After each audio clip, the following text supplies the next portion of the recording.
Alright. So, it's going to be the second part of this,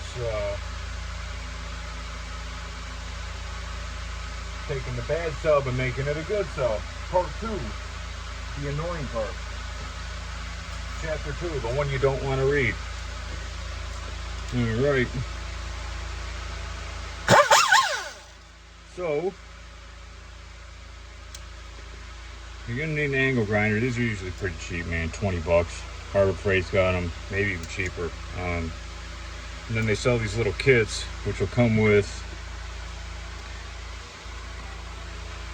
these little backing, these little backing pieces.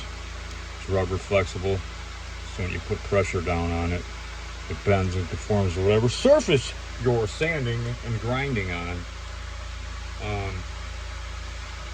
Because this almost has like a chuck. It has like a 1/4 inch chuck, like a router, or it's very similar to a router chuck. It doesn't look like a router, but it's very similar to it the way it mounts.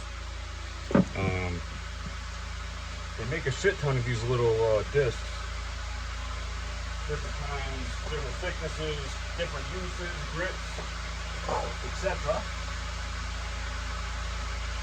You want to get the coarsest ones you can, really. I normally start off on that top layer where you see the silver starting to show. And that's actually the way you want it. I know it looks kind of bad until you actually put the cone on, but when you drop the recone in,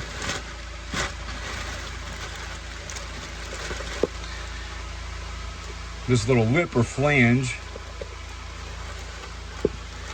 sits right on there. And the shinier it is, the more bite it's going to have for the glue that you put on it. We'll talk about the glue in a minute. I have a rather large handful of rather small bottles that are worth their weight in gold. Anyways, I'm not going to get too much into this. I'm going to grind it for a couple seconds, let you see what to do, and then we're going to go from there. Anybody with half a brain can figure out what to do for the rest of the time. If you don't have half a brain, you might want to pay somebody else to do this for you. Okay, good. I can't help the people without the other half of the brain. I'm sorry. It's just not how we're doing it today. I'm not that guy, man.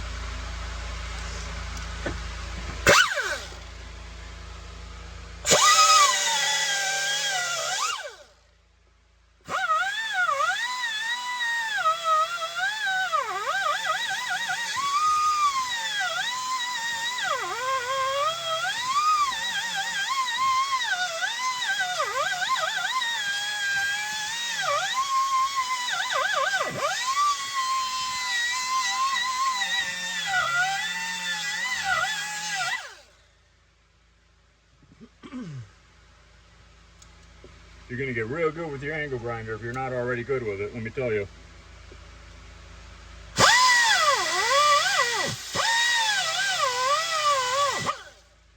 And hopefully you got a big compressor. Luckily I do.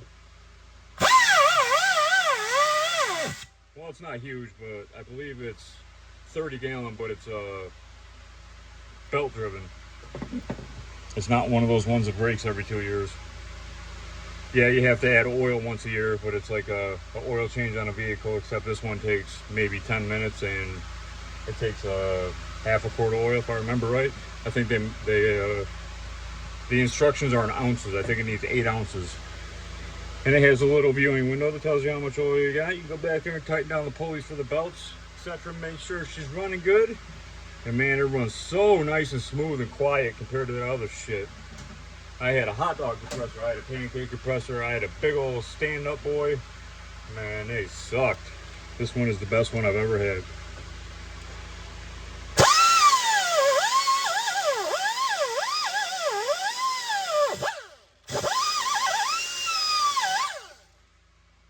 Now, I've been using this flat one. It feels like, I say flat because it doesn't have much thickness to it. Comparatively speaking, one of these big old thick boys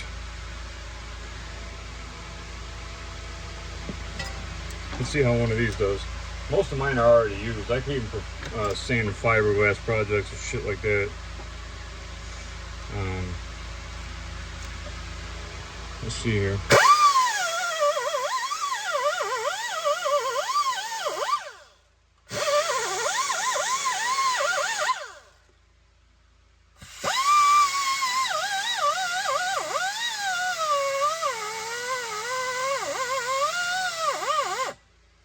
Oh, you know, one other thing. You can use a Dremel. It takes forever. Shout out Sandlot. If you know, you know. I don't know why I got this little ball on here. Oh yeah, I remember. Yeah, you can use a Dremel. I might actually use it down here. We're gonna see.